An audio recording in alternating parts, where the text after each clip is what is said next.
Hello, everyone. I'm honored to be joining you today. Whether it's morning, afternoon, or night, it's always a good time in my mind to be talking about the future of mobility. I'm grateful to the American State Offices Association in Tokyo for this opportunity to talk about Michigan and our commitment to the future of transportation. Hopefully you enjoy this talk. So thanks for having me, and now let's get into it. So right now I'm going to share my screen. I hope you enjoy my kitchen. This is part of my kitchen. Welcome to my kitchen. You should be able to see my screen now. So to start, I'd like to begin by looking into the future, to the year 2030. See, the next 10 years are going to be a landmark decade for mobility. Electric vehicles are expected to pass internal combustion engine vehicle sales by 2030.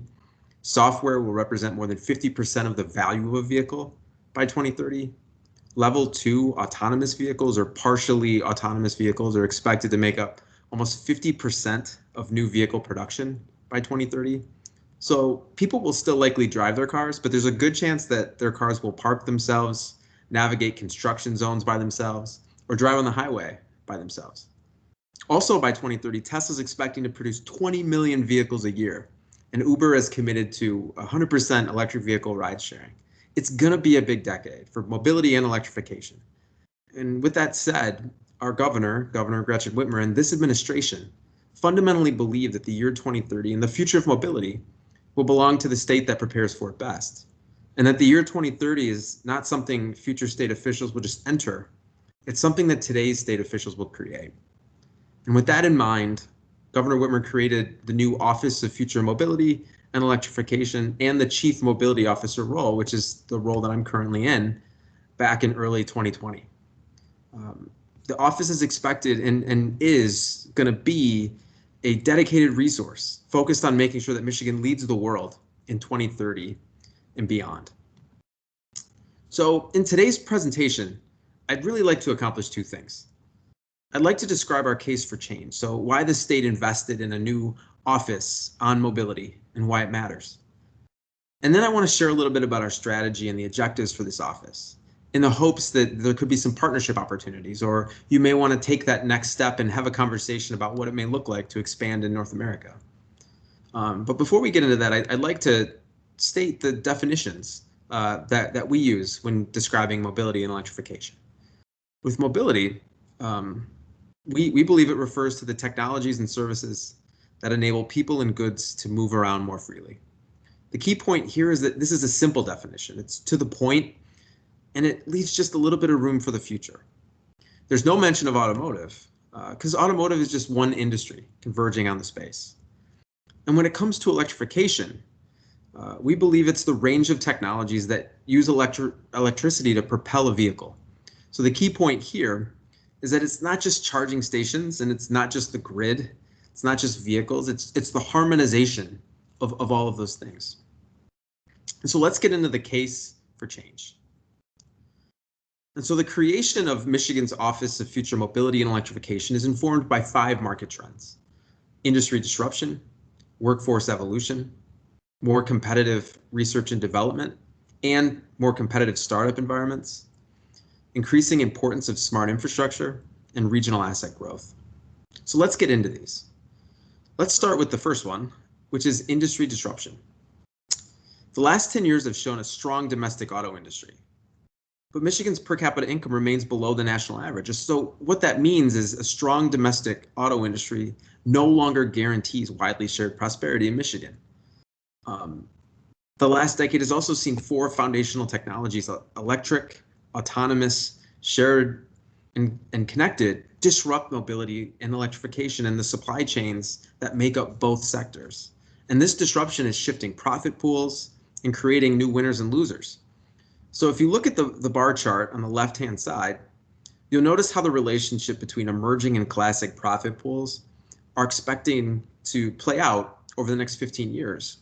And when you think of emerging profit pools, you think of vehicles and components with new electrified, autonomous, connected, and shared technologies.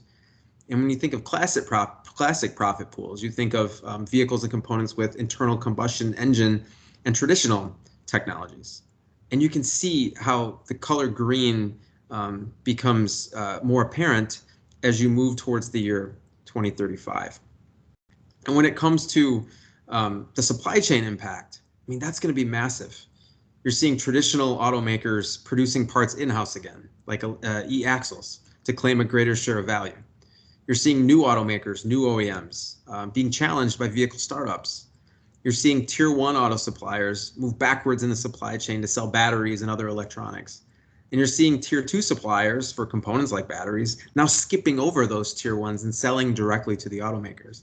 And then you're seeing non-auto players, companies traditionally focused on non-automotive technologies entering the market, companies that used to be the leaders in video game graphics, now major automotive suppliers. And, you know, these non-auto players are becoming a bigger factor due to the heavy reliance on the same foundational, autonomous, connected, shared and electric technologies. Many modes of transportation are converging. What does this mean? It means the future of mobility will impact more than auto. In the chart on the left, you can see that autonomous technology will grow to 3.3 trillion US dollars by 2030. But self-driving cars are only a portion of the market. For instance, shipping innovations are changing how smart infrastructure impacts state economies, from smart customs ports to autonomous freight solutions and last mile delivery. Autonomous technology should reduce logistics costs by nearly 50% by 2030, and it could save Amazon about $20 billion a year in shipping. And you look at drones, commercial ground and aerial drones could represent up to 80% of consumer goods deliveries by 2026. That's not too far away.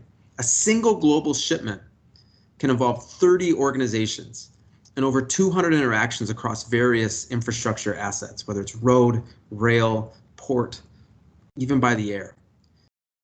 We're asking ourselves, as a state, how can we build relationships with more of those 30 organizations? How can we be a part of more of the 200 interactions I just referenced? That's something that we think about every day. And when you think about fleets, using an electric bus instead of a diesel bus could save a school district $6,000 per seat, or some 230,000 US dollars per bus over that bus's lifespan. And these buses are a better source of distributed power because of their usage patterns. They're predictable. I'm talking about school buses here. They are idle at precisely the times when energy demand is at its peak, midday and during the hottest summer months. And frankly, you know, by storing and drawing power from a fleet of parked school buses, utilities can avoid wasting surplus energy from renewables or cranking up natural gas power at a plant. I'll give you an example. Let's say that it gets really, really cold in Michigan and it's an ice storm and the power goes out, the grid goes down. You can leverage these school buses as energy storage devices. And let's say a nursing home, a senior citizen care home, the power goes out. You could drive the school bus over and have the school bus power the nursing home. So it's not just about the future of artificial intelligence and self-driving vehicles. It's also about the future of electrification, the future of the grid, and how energy is used to make a better and cleaner world. And you know what? Michigan can leverage its automotive advantage to drive these other transportation modes forward. And that's what this office is set up to do. That's what our governor's thinking about. And that's what's really exciting about what's happening here in Michigan and what we think the next decade could look like. We believe the future is going to be very multimodal.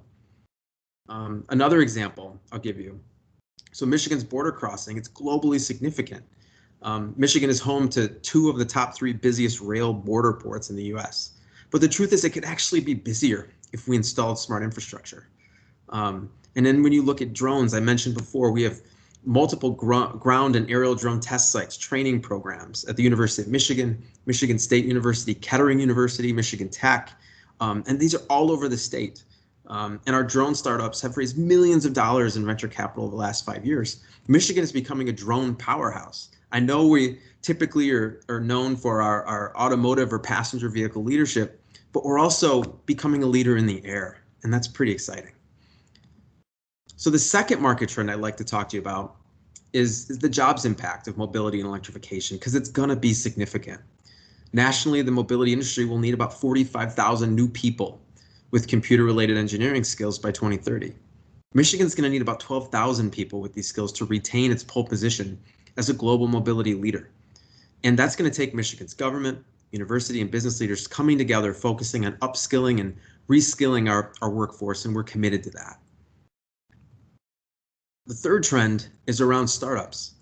Startups have enriched Michigan's business R&D environment. In fact, we're the second highest receiver of VC funds to mobility and electrification startups. But it's no secret that California is still the leader, and you know, we want to be the leader. And so we're going to do our best to continue to attract these startups, continue to attract this venture capital, and not just focus on hardware, but also focus on software. And it's important to note that the investment that Michigan does receive is heavily in hardware and Industry 4.0. So there are great opportunities, I think, to synchronize the future of software and the future of hardware in Michigan. The fourth market trend is the importance of smart infrastructure. We believe that smart roads are a new and cutting-edge economic development tool. It's not just something that gets you from point A to point B. It's a critical new asset. It's a currency for state departments focused on economic development. It's a foundational platform that drives business attraction, growth, community vitality, and so we're really focused on that. And Michigan is well positioned as the home of the largest vehicle to infrastructure technology deployment in the US. So it's a deployment in Ann Arbor, Michigan, where you have thousands of vehicles that can talk to the traffic signals, the signage around them. However, to continue to compete globally, we can't be complacent. So we're continuing to work across our Department of Transportation, our Department of Energy, across state government to ensure that our assets continue to be integrated and we continue to invest in those assets. The truth is, smart infrastructure can do two things. It can create economic opportunity as it's saving lives. Over the last decade, we've seen 10,000 fatal car crashes in Michigan, which is unfortunate. And 94% of them are due to human error. The sooner we can get smart infrastructure on the road, the more lives can be saved. But as we're rolling out this smart infrastructure, we're also seeing that where companies test, they invest. Companies like GM, Toyota, 3M, Bosch, Ford, Magna, Waymo, they're all testing here, but they've all begun to invest here and create jobs here. And so we're going to continue to invest in our infrastructure because we believe it's good for our economy. And the fifth market trend is regional asset growth. So over the last decade, because of all this industry disruption that I've just talked to you about, and I've tried to be very transparent and straightforward about some of the issues, but also some of the opportunities that Michigan has. But because of this industry disruption that's accelerating the future of mobility and the future of electrification, Michigan has experienced a consistent drumbeat over the last decade of new investment from companies that need customer proximity and frankly, reliable manufacturing expertise as the industry changes. Over $41 billion in new automaker, OEM, and supplier investment, and 90,000 new jobs from 2010 to 2019.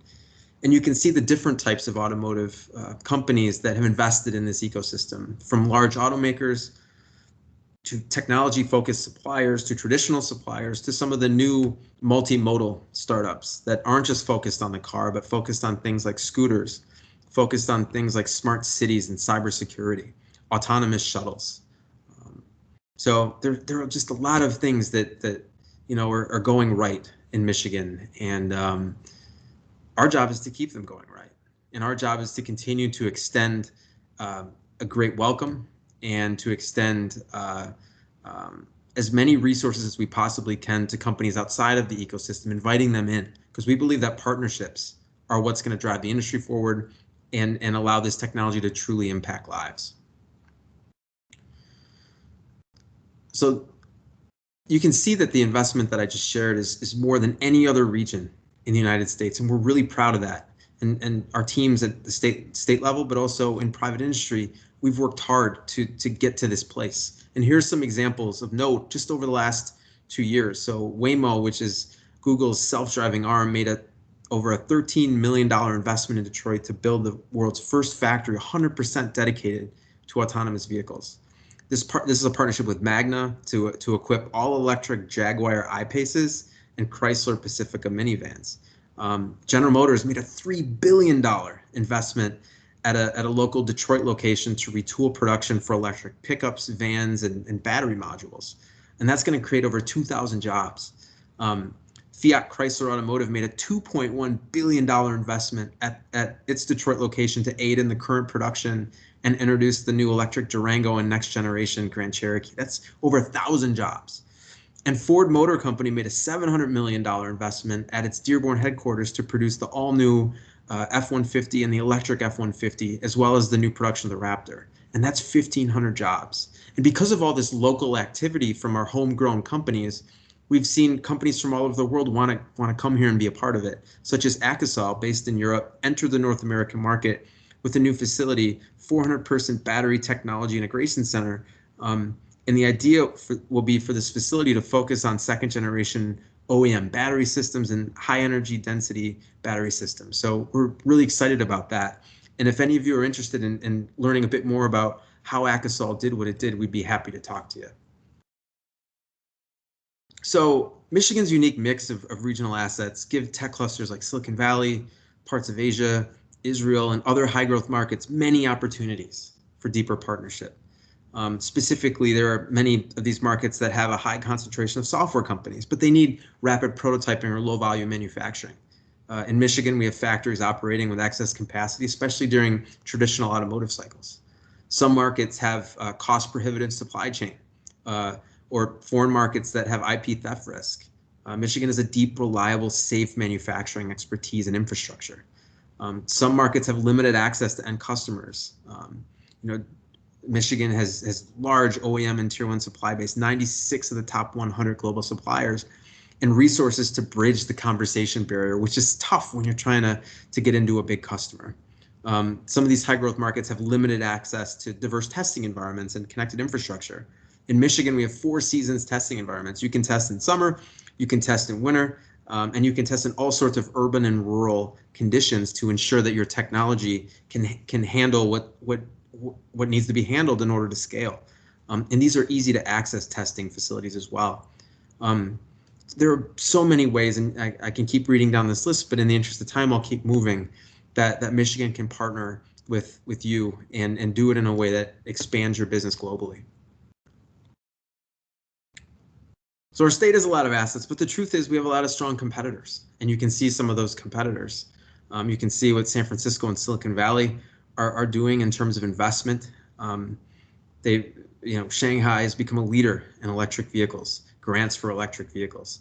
Israel has built a startup ecosystem from scratch that leads the world, and Germany in the Munich region and some of the corporate R&D that's been done has just been absolutely groundbreaking.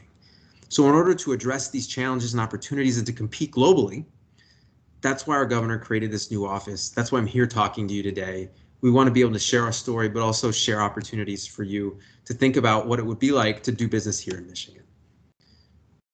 So now I want to get into a little bit of our strategy for the state around mobility and electrification.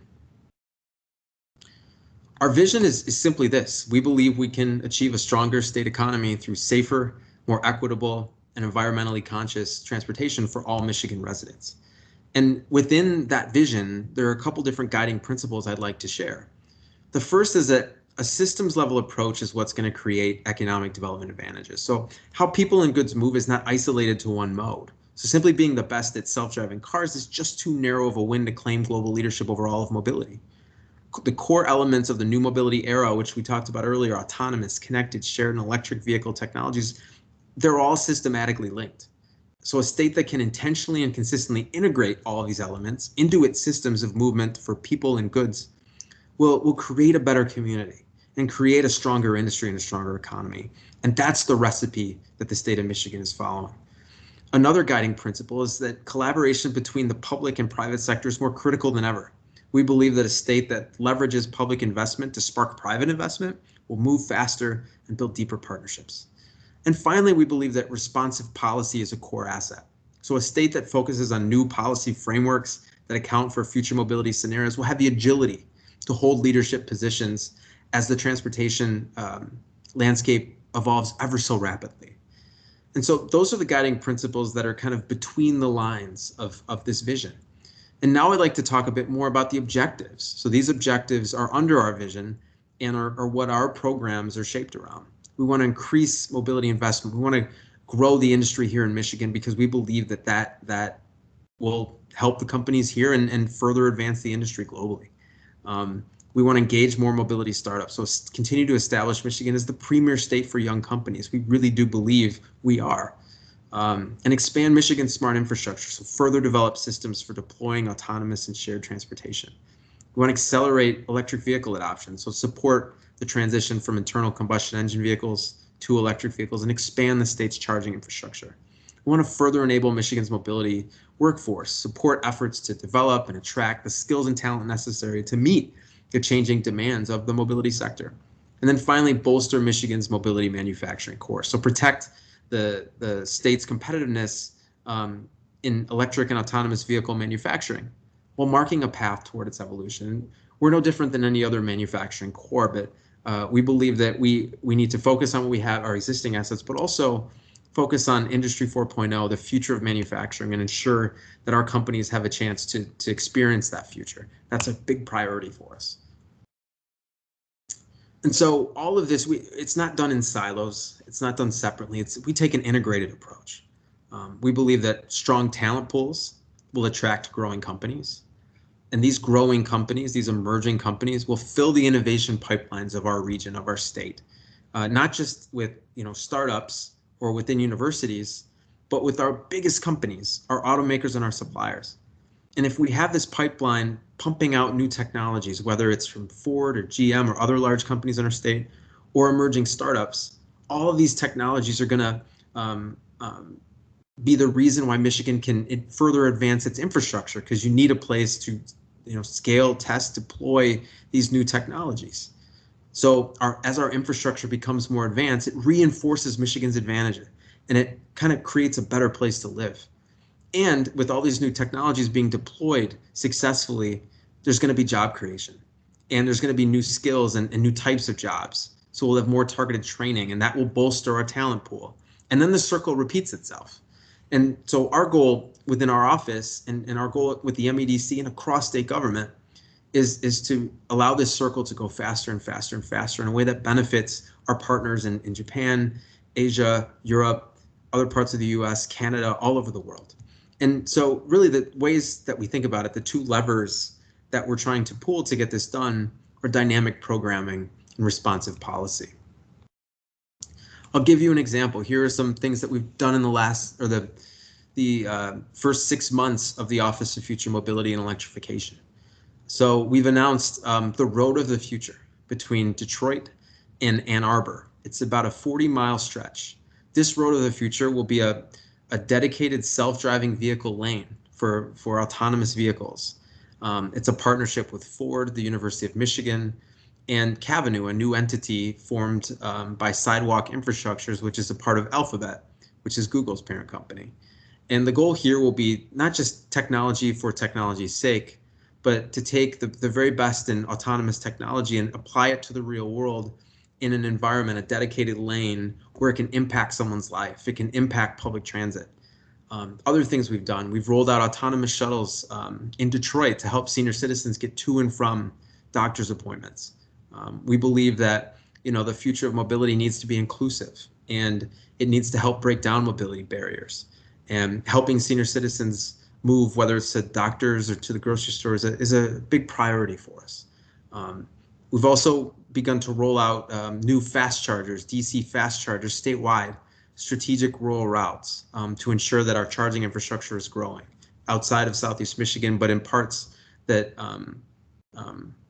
are really, not all that inhabited, but are very important for trucking, are very important for the mobility of goods, and for the state fleet. We've worked with Ford, Bosch, and Bedrock, Michigan-based companies, to announce North America's first automated valet parking demo in downtown Detroit, where literally you can get out of your car and it'll park itself. And hopefully we'll be doing more demos and maybe even think about a smart parking lab in the future right here in Detroit. We're also building digital infrastructure in the sky, so establishing and interpreting traffic laws just outside of Detroit for commercial drone operators, delivering things like medical supplies or critical manufacturing parts, like parts the size of a quarter, where if it were to break or the manufacturing line were to go down, it could cost millions of dollars And in that case, a commercial drone could be the best mechanism to get that part to that manufacturer. But as commercial drones fly in the US, depending on the community, the city that you're flying over, the rules can change. So how can we leverage a software platform that can allow these operators to know the rules that they need to abide by? We're working in Michigan's Upper Peninsula, right off of Lake Superior, to roll out a new set of grants focused on autonomous marine technologies, the future of submarines and freighters and that technology. We believe that the future of mobility is across air, land, space, and sea. And then when the pandemic broke out, we rolled out a new grant program called the COVID-19 Mobility Solutions Grant. And this was all about virus mitigation technology and transportation settings. So we awarded grants to autonomous shuttles in Michigan so they could install new UV ultraviolet light technologies to disinfect air and surfaces in those shuttles to allow riders to use them again. We installed autonomous cleaning robots in airport concourses to work during off hours. And we've worked with Penske to install new plastic dividers on Detroit buses, because the future of mobility doesn't always need to be high tech. And we're also a founding partner in a new mobility accelerator in Detroit that's accepting companies from all over the world. Plug and Play, some of you might be familiar with it, announced its accelerator with a diversity focus. So diverse founders of diverse backgrounds are welcome to come and leverage the accelerator and leverage the resources of the Michigan mobility ecosystem to help grow their business. And we're a partner with FCA, the state of Michigan, and the Michigan Minority Supplier Development Council, because we believe, again, that engaging mobility startups is a big deal when it comes to the next decade in the future of mobility. I wanted to spend a second on the Michigan self-driving vehicle corridor. This, again, is the road of the future. It's going to be the first of its kind globally. And this route between downtown Detroit and Ann Arbor in Southeast Michigan is one of the state's busiest and most important routes. It's going to be a public laneway. And it's going to be created to improve access to safe and equitable transportation while also driving economic impact.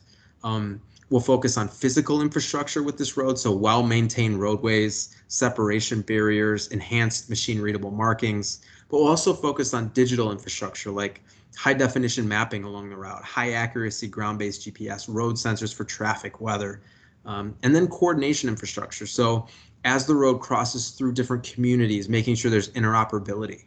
And then operational infrastructure, making sure that it's just a good user experience, a passenger experience, smart curbs, chargers, making sure that public transit is enjoyable as you take this route, and it can actually get you to work early, or it can help a delivery van get to a small business faster. So right now we're in phase 1 of development. We announced in August, and now we're thinking about the roadway design, policy implications, revenue models, all the different things, even the route. And so hopefully you'll be hearing more about this transformational development. Lastly, I want to get into some of our year 1 and year 2 initiatives for our Office of Future Mobility and Electrification, and frankly, the state by and large when it comes to mobility and electrification. I've organized this by the objectives that I shared with you earlier. And this slide that you see here focuses on the first 2: increase mobility investment in Michigan and engage more mobility startups. And you can see that, anything that we do programming wise around grants and technology deployments, we firmly believe you also need to pair that with effective policy. And that's what we've tried to do. And then also include targeted economic outcomes to make sure that whatever you're doing, you can track against a larger vision. And so in this case, as I mentioned earlier, Michigan has the highest concentration of auto players in the US, 96 of the top 100 global suppliers. So the goal here is to programmatically leverage this base to drive this, or continue to drive that consistent drumbeat of private investment from mobility companies that want proximity to end customer density.